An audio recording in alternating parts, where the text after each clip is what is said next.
നമസ്കാരം, സായി ബ്രോ ആണ്. ഈ ഒരു വീഡിയോ എന്ന് പറയുന്നത് എൻ്റെ ഒരു ആത്മീയ സുഹൃത്തും അതുപോലെ തന്നെ ജാലവള്ളി മുൻ മേൽശാന്തിയൊക്കെ ആയിട്ടുണ്ടായിരുന്ന വാസുദേവൻ നമ്പൂതിരി. അദ്ദേഹം ശബരിമലയിലെ മേൽശാന്തിയായിരുന്നു.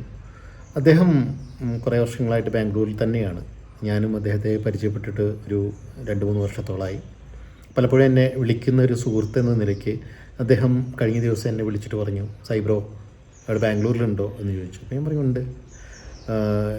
എങ്കിൽ ഞാൻ ഈ ഒരു 2 ദിവസത്തിനുള്ളിൽ യശ്വന്ത്പൂരിലെ അയ്യപ്പ ക്ഷേത്രത്തിൽ മേൽശാന്തിയായിട്ട് ചാർജ് എടുക്കുന്നുണ്ട്.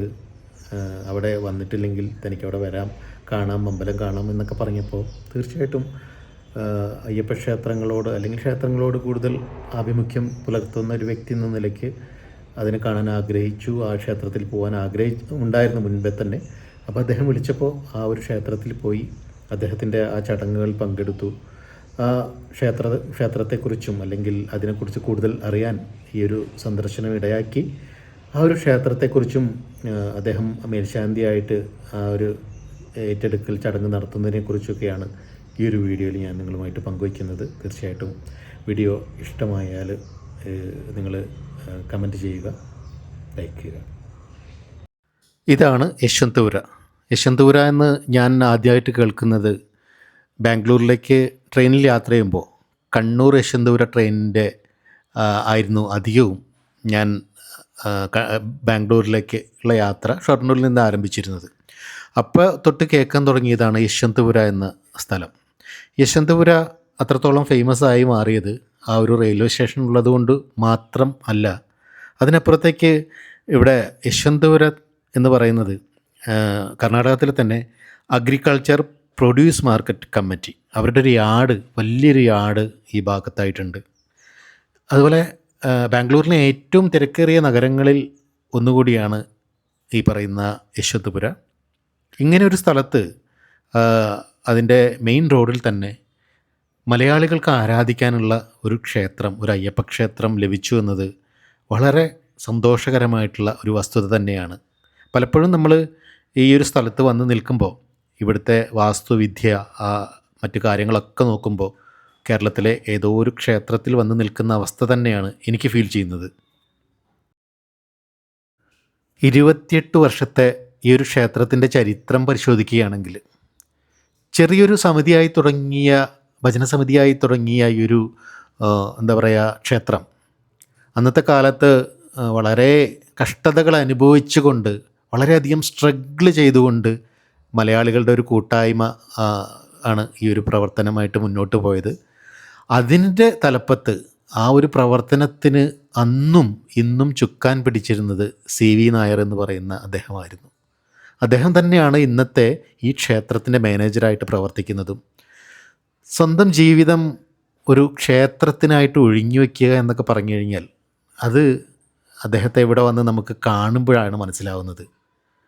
ക്ഷേത്രം ഇപ്പോൾ അദ്ദേഹത്തിൻ്റെ കിടപ്പ് പോലും ആ ക്ഷേത്രത്തിൻ്റെ ബന്ധപ്പെട്ടിട്ട് ഉള്ള റൂമിലായിട്ടാണ്. അദ്ദേഹം സ്വന്തം ജീവിതം ക്ഷേത്രത്തിന് വേണ്ടി ഒഴിഞ്ഞു വെച്ചൊരു വ്യക്തി ശ്രീ CV നായർ. അദ്ദേഹത്തിന് സകല ബഹുമാനത്തോടും കൂടി പറയട്ടെ, ഈ ക്ഷേത്രം ഇന്നത്തെ നിലയിലേക്ക് മാറിയിട്ടുണ്ടെങ്കിൽ അദ്ദേഹത്തിൻ്റെ പ്രവർത്തനം അതിന് പിന്നിലുണ്ട് എന്നത് സത്യമായിട്ടുള്ള കാര്യമാണ്.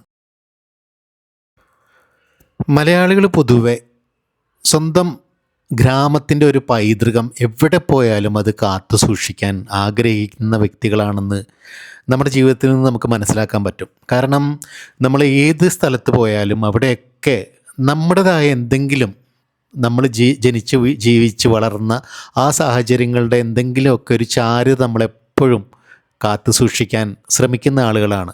അതുകൊണ്ട് തന്നെ ഇത്തരത്തിലൊരു ക്ഷേത്രം ഈ ഒരു ബാംഗ്ലൂർ നഗരത്തിൻ്റെ ഇത്രയും തിരക്കേറിയൊരു നഗരത്തിനുള്ളിൽ നമുക്ക് ലഭിക്കുക എന്നത് പറഞ്ഞു കഴിഞ്ഞാൽ അത് വളരെ അധികം മനസ്സിന് സന്തോഷം നൽകുന്ന, ഓരോ മലയാളിക്കും വളരെയധികം മനസ്സിന് സന്തോഷം നൽകുന്നൊരു കാര്യം തന്നെയാണ്.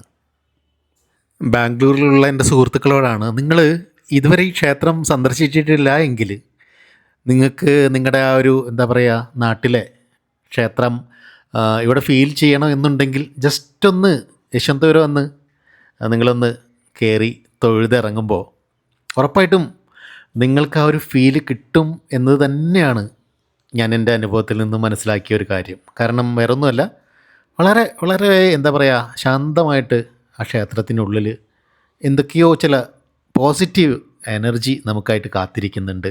തീർച്ചയായിട്ടും നിങ്ങളിവിടെ എത്തിയിട്ടില്ല എങ്കിൽ ഒരിക്കലെങ്കിലും ഈ ഒരു യശ്വന്ത്പൂരിലെ അയ്യപ്പ ക്ഷേത്രം നിങ്ങൾ സന്ദർശിക്കണം എന്നതാണ് എൻ്റെ ആഗ്രഹം. എൻ്റെ ഒരു ചെറിയ ആഗ്രഹമാണ്, നിങ്ങൾക്ക് പറ്റുമെങ്കിൽ നിങ്ങൾ ചെയ്യുക. ഞാൻ മുന്നേ പറഞ്ഞിരുന്നൊരു കാര്യം, ഞാൻ ഈ ക്ഷേത്രത്തിൽ വരാനുള്ളൊരു കാരണം സുഹൃത്തായിട്ടുള്ള വാസുദേവൻ നമ്പൂതിരി അദ്ദേഹം ക്ഷണിച്ചത് കൊണ്ടാണ്. അപ്പോൾ അദ്ദേഹത്തിൻ്റെ ആ ഒരു ചടങ്ങാണ് ഇനി നമ്മൾ കാണാനായിട്ട് പോകുന്നത്. ഈ ക്ഷേത്രം മേൽശാന്തിയായിട്ട് അദ്ദേഹം ചുമതലയേൽക്കുകയാണ്. നാട്ടിലൊരു അറ്റ്മോസ്ഫിയർ എല്ലായ്പ്പോഴും ഫീൽ ചെയ്യുന്നത് കൊണ്ട് തന്നെ ഞാൻ നാട്ടിലാണ് നിൽക്കുന്നതെന്ന് എനിക്കിപ്പോൾ തോന്നിപ്പോവുകയാണ് ഇപ്പോൾ ഈ ഒരു സന്ദർഭത്തിൽ.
ഏറ്റവും അനുയോജ്യമായ ഒരു വ്യക്തിയാണ്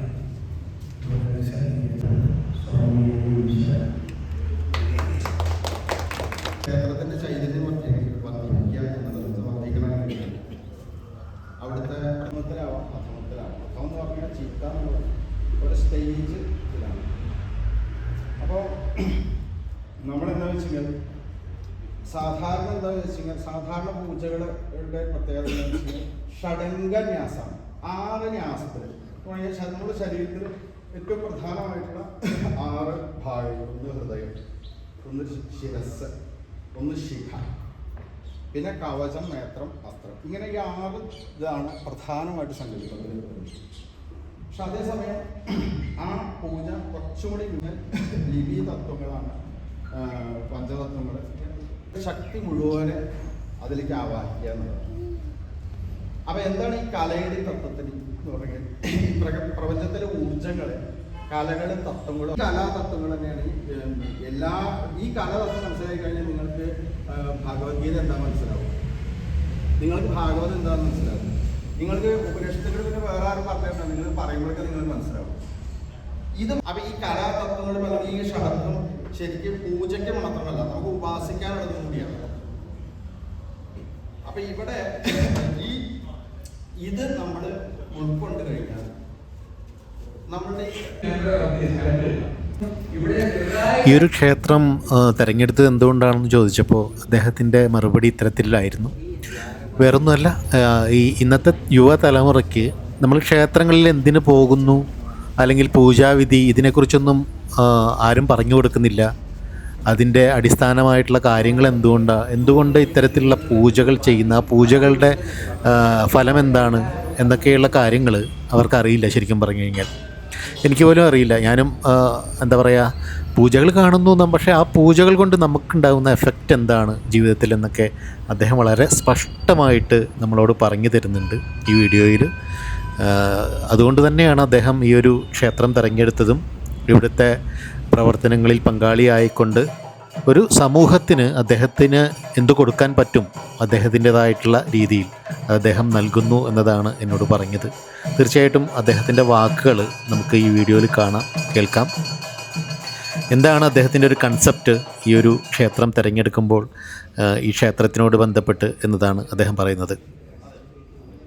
ഈ ഒരു അമ്പലം മേൽശാന്തിയായിട്ട് വരാൻ അടുത്ത എന്തൊക്കെയാണ് പ്രാധാന്യം കൊടുക്കുന്ന ഇവിടുത്തെ കാര്യങ്ങൾക്ക്, അല്ലെങ്കിൽ എന്തെങ്കിലും പ്രത്യേകമായിട്ട് എന്തെങ്കിലും കാര്യങ്ങളോട് ചെയ്യാൻ ഉദ്ദേശിക്കുന്നതാണ് മനസ്സിലുള്ളത്? നമ്മളെന്താ വിചാരിച്ചു കഴിഞ്ഞാൽ ഈ ഇപ്പം എന്താ വെച്ചാൽ നമ്മൾ ശബരിമല മേൽശാന്തി എന്നൊക്കെ പറഞ്ഞു കഴിഞ്ഞാൽ ശബരിമല മേൽശാന്തി എന്നൊക്കെ പറഞ്ഞു കഴിഞ്ഞുകൊണ്ട് മാത്രം ആയില്ല. കാരണം എന്താ വെച്ച് കഴിഞ്ഞാൽ ഇപ്പോൾ സോഷ്യൽ മീഡിയയിലൊക്കെ പ്രചരിച്ചുകൊണ്ടിരിക്കണമെന്ന് വെച്ചാൽ മേൽശാന്തിമാരൊക്കെ കാശ് കൊടുത്തിട്ട് കയറണു, ഒരു വിവരം ഇല്ലാത്തവരാണ് എന്നൊക്കെയാണ് പറഞ്ഞുകൊണ്ട് വരുന്നത്.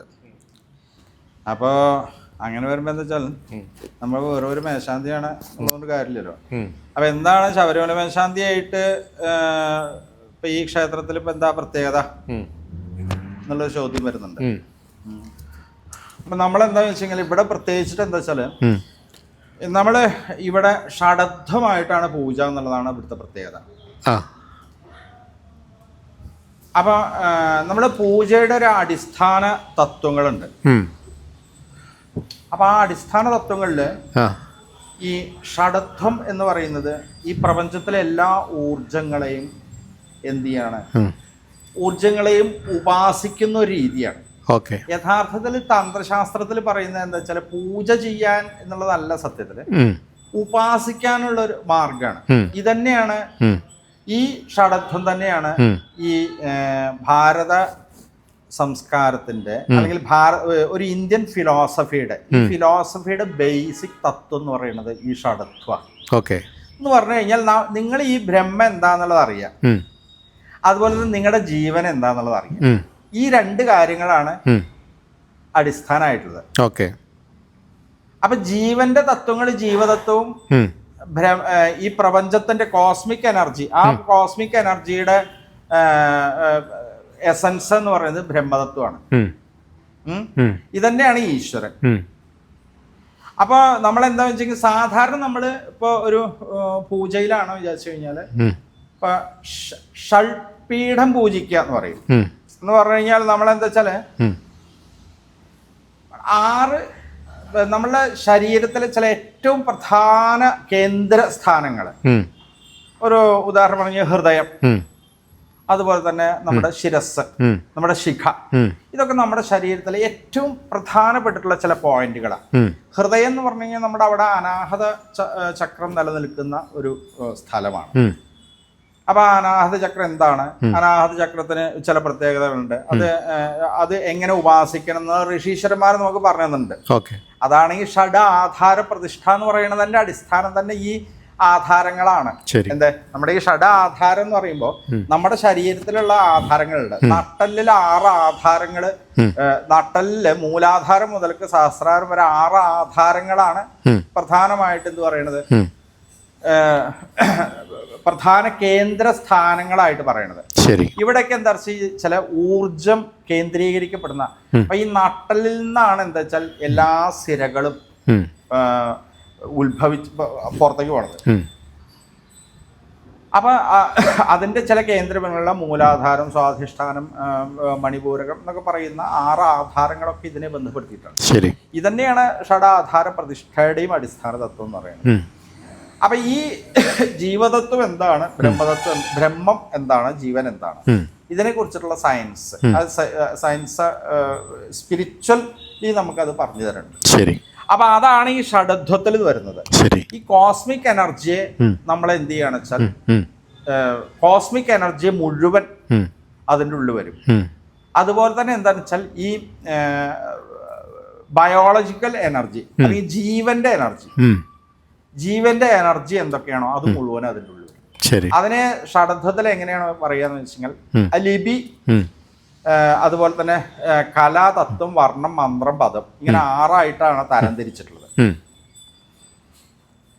ഈ 6 എണ്ണത്തിനെ നമ്മൾ എക്സ്പാൻഡ് ചെയ്ത് കഴിഞ്ഞാൽ ഈ പ്രപഞ്ചവും ജീവനവും ആയി, പ്രപഞ്ചവും ജീവനും ആയി അതിൻ്റെ ഉള്ളില്.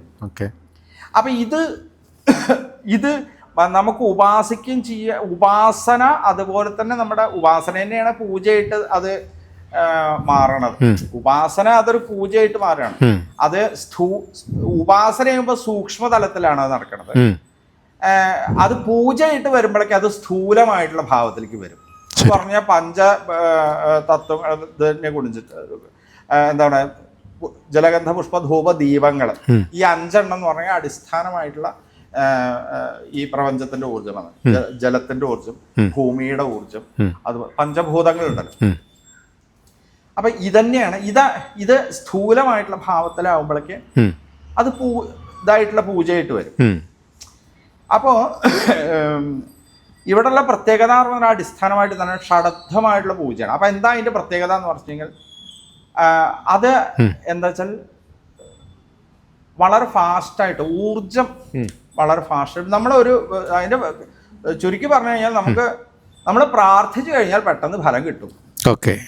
ആളുകൾക്ക് ഇന്ന് അതാണല്ലോ ഏറ്റവും കൂടുതൽ. നമ്മൾ പ്രാർത്ഥിച്ചാൽ പെട്ടെന്ന് ഫലം കിട്ടുന്നുള്ളതാണ്. അപ്പൊ അതിന് എന്ത് വേണം, അവിടെ ഊർജം കൊടുക്കണം, അവിടെ ഒരു എനർജി ക്രിയേറ്റ് ചെയ്യണം. ആ എനർജി ക്രിയേറ്റ് ചെയ്യണമെങ്കിൽ കൃത്യമായിട്ടുള്ള ഈ എന്തിന്റെ ഈ ഊർജത്തിന്റെ, നമ്മൾ ഈ പ്രപഞ്ചത്തിന്റെ ശക്തിയെ എന്ത് വേണം, അവിടെ ഉപാസിക്കണം, അല്ലെങ്കിൽ അവിടെ പൂജിക്കണം. ഇതാണ് അടിസ്ഥാനമായിട്ട് ഇവിടെ. അത് സാധാരണഗതിയിൽ എന്താണെന്ന് വെച്ചാൽ ഈ ഷൾപീഠ പൂജയായിട്ടോ അല്ലെങ്കിൽ മാക്സിമം സപരിവാര പൂജയായിട്ടൊക്കെയാണ് നമ്മളൊരു സ്ഥലത്ത് പൂജിക്കാറുള്ളൂ. സപരിവാരം എന്ന് പറയുമ്പോൾ അതിന്റെ ഈ ഇത് വരുന്നില്ല, ഇതിന്റെ എസൻസ് വരുന്നില്ല, എസൻസ് മുഴുവൻ അതിലേക്ക് വരുന്നില്ല. ലിപി പഞ്ചതത്വം വരും. ഇത് പഞ്ചതത്വം അല്ല, ജീവതത്വ. 5 തത്വങ്ങൾ മാത്രമേ അതിൻ്റെ ഉള്ളിൽ വരുന്നുള്ളൂ. അതേപോലെ തന്നെ എന്താ വെച്ചാൽ മറ്റേ മൂലമന്ത്രത്തിന്റെ എനർജി, അതൊക്കെ വളരെ പ്രധാനമാണ്, വളരെ പ്രധാനമായിട്ടുള്ളത്. മൂലമന്ത്രം എന്താണെന്ന് പറഞ്ഞാൽ അത് ആ മന്ത്രത്തിന്റെ ഒരു പ്രസക്തി. എന്താ മന്ത്രം എന്നുള്ളത് അറിയണം. അപ്പൊ ആ മന്ത്രം എന്താണ് ഈ മൂലമന്ത്രത്തിന് ഇത്ര പ്രസക്തി വരാനുള്ള കാരണം? ഇപ്പോൾ വിഷ്ണുവിനാണെന്ന് വെച്ചാൽ ഓരോ അക്ഷരങ്ങളും ഓരോ എനർജി ഇങ്ങനെ പ്രൊഡ്യൂസ് ചെയ്യുന്നുണ്ട്. ശരി. അപ്പം അത് ഓങ്കാരത്തിനെ കുറിച്ചിട്ട് അതുപോലെ തന്നെ മന്ത്ര ഇതിനെ കുറിച്ചിട്ടൊക്കെ പറയാനുണ്ട്. വളരെ വ്യത്യസ്തമായ കാഴ്ചപ്പാടുകളും അതുപോലെ തന്നെ പൂജാവിധികളും ഒക്കെ കൂടുതൽ അദ്ദേഹം വിവരിക്കാൻ ഇനിയുള്ള എന്താ പറയുക ഇവിടുത്തെ പ്രവർത്തനങ്ങളിൽ അദ്ദേഹത്തിൻ്റെ ക്ലാസ്സുകളുമൊക്കെ പുതുതായിട്ട് ഇവിടെ ശ്രമിക്കുന്നുണ്ട്. ഒരു സത്സംഗം അതുപോലുള്ള പരിപാടികളൊക്കെ ഈ ഒരു ക്ഷേത്രം ആസൂത്രണം ചെയ്യുന്നുണ്ട്. അതുപോലെ തന്നെ എന്താ പറയുക കേരളത്തിൻ്റെ തനത് സംസ്കാരം അല്ലെങ്കിൽ ഭാരതീയ സംസ്കാരം ഇത്രത്തോളം അറിയുന്ന ഒരു വ്യക്തി ഈ ഒരു ക്ഷേത്രത്തിന് മുതൽക്കൂട്ടാവുമെന്നത് തന്നെയാണ് ഇവിടുത്തെ പ്രവർത്തകരുടെയും അതുപോലെ അദ്ദേഹത്തിൻ്റെ ഒരു സുഹൃത്ത് അല്ലെങ്കിൽ അദ്ദേഹത്തെ അറിയുന്ന ഒരു വ്യക്തി എന്ന നിലയ്ക്ക് എൻ്റെയും പ്രതീക്ഷ. അപ്പോൾ എന്തായാലും ഈ വീഡിയോ ഇവിടെ അവസാനിക്കുന്നു. എല്ലാവർക്കും നന്ദി, നമസ്കാരം.